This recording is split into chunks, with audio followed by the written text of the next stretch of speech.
2025 সালের উচ্চ মাধ্যমিক সার্টিফিকেট এইচএসসি ও সমমান পরীক্ষার ফলাফল প্রকাশিত হয়েছে।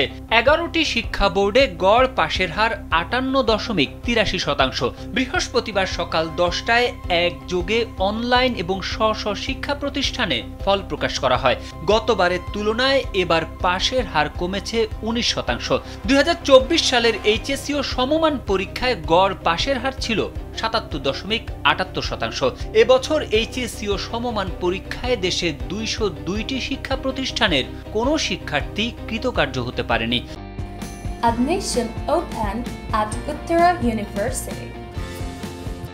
বুধবার ঢাকার মাধ্যমিক ও উচ্চ মাধ্যমিক শিক্ষা বোর্ডের সভাকক্ষে আয়োজিত এক অনুষ্ঠানে এ তথ্য জানান বাংলাদেশ আন্তঃশিক্ষা বোর্ড সমন্বয় কমিটি এবং ঢাকা শিক্ষা বোর্ডের chairman professor doctor Khondaker Ehsanul Kabir. তিনি বলেন, 2024 সালে শতভাগ অকৃতকার্য হওয়া প্রতিষ্ঠান ছিল 65টি। এবার সে সংখ্যা বেড়ে দাঁড়িয়েছে 202টি।